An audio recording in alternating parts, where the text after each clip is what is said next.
दो चाय दादा और एक मैगी।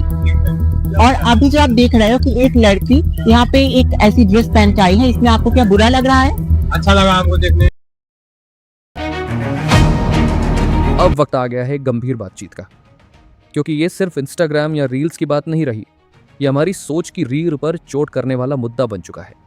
जरा सोचिए, हम ऐसे दौर में जी रहे हैं जहां रिश्तों की पवित्रता भी अब कंटेंट बन चुकी है। वायरल मीम्स और हैशटैग के नाम पर माँ बेटे जैसे रिश्ते तक को बाजार में नीलाम किया जा रहा है। संतूर मॉम जैसे जुमले अब कॉमिक रिलीफ नहीं बल्कि नैतिक पतन का संकेत बन गए। डार्क ह्यूमर के नाम पर समाज को धीरे धीरे ऐसा जहर पिलाया जा रहा है जिससे पीते पीते हमने सही और गलत के बीच की रेखा तक मिटा दी है। और ये तो महज शुरुआत है। Get ready with me trend को देखिए।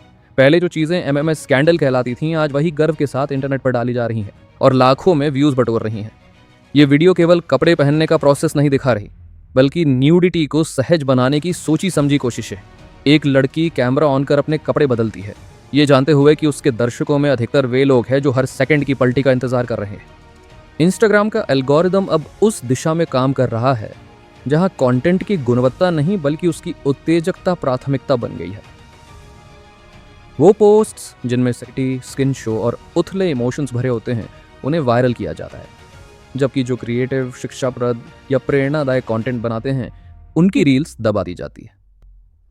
यही कारण है कि आज कई लड़कियां खुद को कंटेंट क्रिएटर नहीं बल्कि एक ग्लैमर प्रोडक्ट की तरह पेश कर रही हैं, क्योंकि इसी में एंगेजमेंट है, व्यूज हैं, ब्रांड डील्स हैं।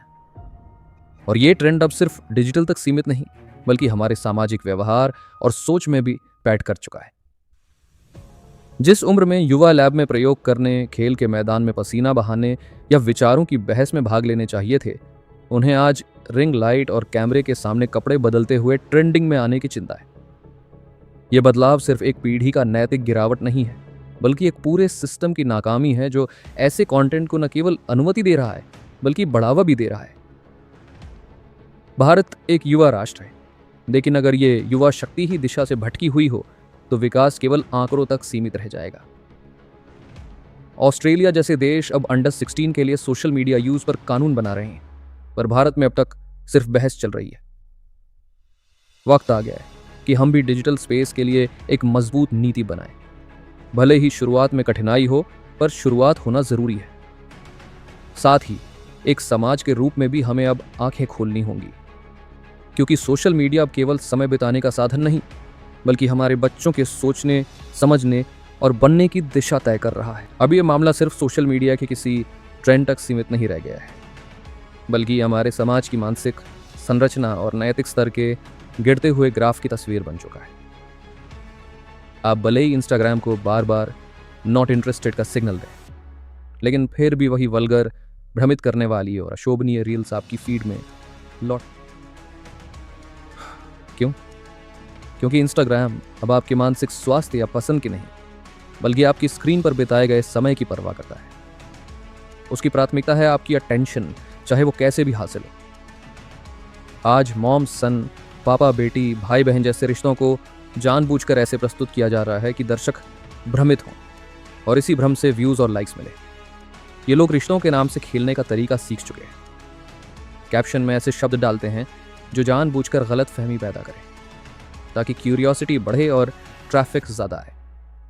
और जैसे ही कुछ हज़ार फॉलोअर्स मिलते हैं, ये अकाउंट्स ब्रांड प्रमोशन या फिर पेड प्रमोशन की दुनिया में कदम रख देते हैं, जिनमें अधिकतर स्कैम्स, बेटिंग ऐप्स या सेकंड वाले प्लेटफॉर्म होते हैं। हैरानी की बात यह है कि ये सब सामग्री उम्र की किसी भी सीमा के बिना आपके फीड में आसानी से पहुंच जाती है।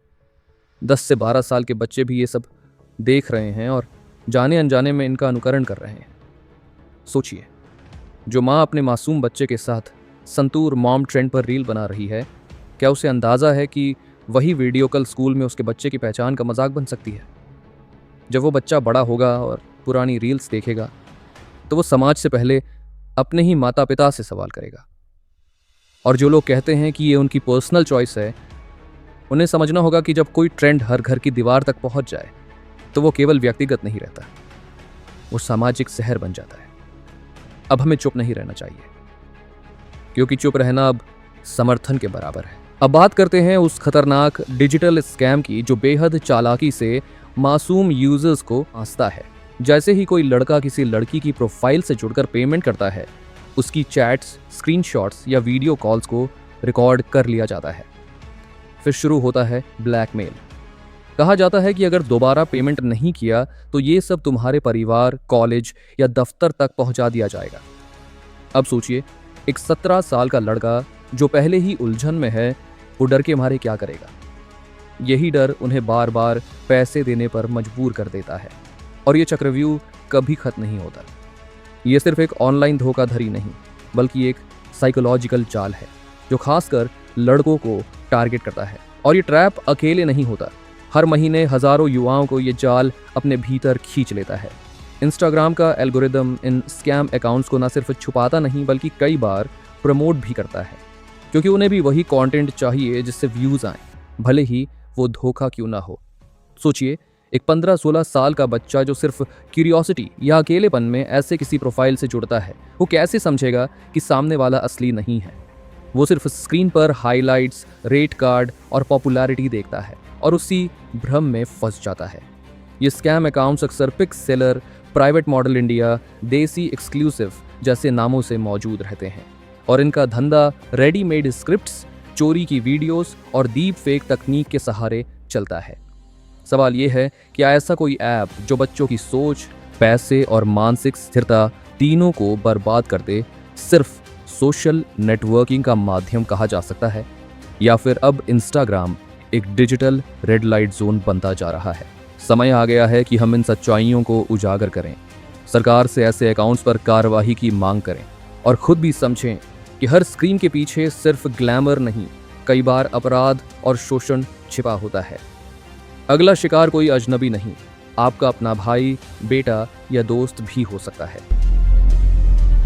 अब बात करते हैं उस नए रूप के स्कैम की जिसने सोशल मीडिया को सिर्फ एक वर्चुअल प्लेटफॉर्म नहीं बल्कि एक मानसिक युद्धभूमि में बदल दिया है। अब सिर्फ लड़कियां ही नहीं, कुछ लड़के भी ऐसे फेक प्रोफाइल चला रहे हैं जो दिखने में असली लगते हैं लेकिन असल में एक बड़े साइबर फ्रॉड का हिस्सा होते हैं। ये प्रोफाइल्स वीडियो कॉल पर यूज़र को जोड़ते हैं और फिर कॉल को रिकॉर्ड कर लिया जाता है। वीडियो में लड़की का चेहरा कैद होता है और उसके बाद शुरू होता है असली ब्लैकमेल। या तो पैसे भेजो या ये वीडियो तुम्हारे दोस्तों और परिवार को भेज दूंगा। ये गैंग्स जानबूझकर 15-17 साल के किशोरों को निशाना बनाते हैं जो ना तो कानून जानते हैं, ना सोशल मीडिया के इन अंधेरे कोनों को पहचानते हैं। डर और शर्म उन्हें किसी को कुछ बताने नहीं देती और यहीं से शुरू होता है मानसिक तनाव, अकेलापन और आत्मग्लानि का सिलसिला।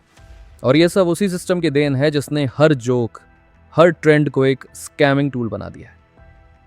आज डार्क ह्यूमर के नाम पर जो कंटेंट बन रहा है वो न केवल असंवेदनशील है बल्कि खतरनाक भी। हर वायरल मीम, हर अश्लील ट्रेंड अब एक जाल बन चुका है जिसमें बच्चे हंसते हंसते फंस रहे हैं। समस्या ये है कि हमें इस हंसी के पीछे छिपी दर्दनाक सच्चाई दिखाई नहीं देती कि इसे बनाने वाला कोई बच्चा हो सकता है जो खुद भी समझ नहीं रहा कि वो किस दिशा में जा रहा है, और फिर उस पर मिलने वाले लाखों व्यूज़ और लाइक्स उसे ये यकीन दिला देते हैं कि वो सही कर रहा है। आज हालत यह है कि हिंसक, सिक और भ्रमित करने वाले कंटेंट के नीचे भी लोग उन्हें best creator, king of dark humour कहकर बढ़ावा दे रहे हैं। ये एक ऐसी संस्कृति बन चुकी है जहां संवेदना को हाशिए पर धकेल दिया गया है। ये स्कैमर गैंग सब खुलेआम रेट कार्ड बनाकर ब्लैकमेलिंग का पूरा नेटवर्क चला रहे हैं। और जब आप किसी पार्क में सुबह टहल रहे हो और ऐसा लगे कि कोई आपकी निगरानी कर रहा है, तो समझिए कि अब हम एक ऐसे दौर में हैं जहां डिजिटल अपराध हमारे आसपास ही सांस ले रहा है। आज सोशल मीडिया सिर्फ समय बिताने का साधन नहीं रहा, यह अब एक पूरा डिजिटल एडल्ट एंटरटेनमेंट इंडस्ट्री बन चुका है। और सबसे खतरनाक पहलू ये है कि इस इंडस्ट्री का सबसे आसान, सबसे निशाने पर रहने वाला शिकार बन चुके हैं हमारे बच्चे, वो भी ऐसे उम्र में जहां उन्हें दुनिया देखने, समझने और सीखने की ज़रूरत होती है। उनके हाथों में जो मोबाइल होना चाहिए था किताबों और लर्निंग ऐप्स के लिए, वहीं अब वही हाथ दिन भर रील्स स्क्रॉल कर रहे हैं, ऐसा कंटेंट देख रहे हैं जो न सिर्फ अशोभनीय है बल्कि मानसिक रूप से भ्रमित करने वाला भी है। सोचिए, एक रील जिसमें लड़की किस करने से प्रेग्नेंट हो गई जैसी बेहूदी लाइन बोल रही है, उसे 126 मिलियन व्यूज़ मिलते हैं, यानी हर छठा भारतीय उस बकवास को देख चुका है। नीचे कमेंट्स पढ़िए, कहीं कोई क्वीन ऑफ डार्क ह्यूमर बोल रहा है तो कोई और बनाओ, मज़ा आया। और दुख की बात यह है कि इन कमेंट्स में एक बड़ी संख्या उन बच्चों की है जो अभी टीनेज भी नहीं पहुंचे हैं। अब ह्यूमर का मतलब हो गया है जितना अश्लील उतना वायरल। इस तेज और गंदे एक्सपोजर का असर सीधा बच्चों की मानसिकता पर पड़ रहा है। उनका मासूम दिमाग वयस्क बातों को समझने की कोशिश में उलझ रहा है, लेकिन सही दिशा में नहीं। समय से पहले आने वाली ये मानसिक और शारीरिक परिपक्वता उन्हें भीतर से खोखला कर रही है, भावनात्मक रूप से कमजोर बना रही है। ये एक ऐसी पीढ़ी बना रही है जो सेक्स कंटेंट से तो भरी हुई है, लेकिन भावनात्मक समझ और आत्मबल से रिक्त है। अब सवाल ये नहीं कि हमें इंटरनेट बंद करना है या इंस्टाग्राम डिलीट करना है। सवाल यह है कि हम कब तक बिना नियमों के इस डिजिटल जंगल को चलने देंगे। भारत को अब ऑस्ट्रेलिया जैसे देशों से सीखते हुए एक सख्त डिजिटल एज वेरिफिकेशन लॉ लागू करना चाहिए, सिर्फ कागजों में नहीं, जमीन पर असरकारी तरीकों से। सोशल मीडिया प्लेटफॉर्म्स पर एडल्ट कंटेंट के लिए ब्लडिंग, आयु सत्यापन और बच्चों के लिए एक अलग सुरक्षित किड फ्रेंडली मोड अनिवार्य किया जाना चाहिए। भरोसा करना कि ये कंपनियां खुद ही कुछ करेंगी एक मजाक है, क्योंकि उन्हें सिर्फ एक चीज दिखती है, एंगेजमेंट। जब तक हम सिर्फ अपनी ब्रांड डील्स, व्यूज और डीमोनेटाइजेशन के डर में फंसे रहेंगे, तब तक कोई भी सच जमीनी स्तर तक नहीं पहुंचेगा।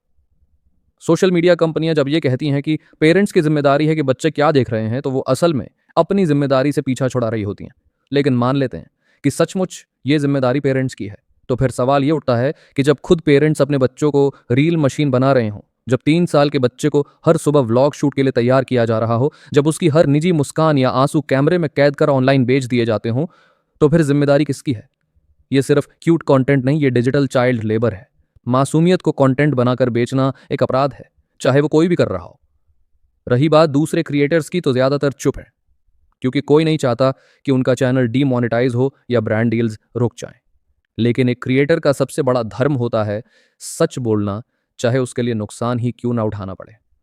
अगर हम सिर्फ लाइक्स और व्यूज के पीछे भागते रहे और बच्चों के भविष्य की बर्बादी पर चुप रहे, तो एक दिन यही खामोशी हमारे अपने बच्चों को खा जाएगी।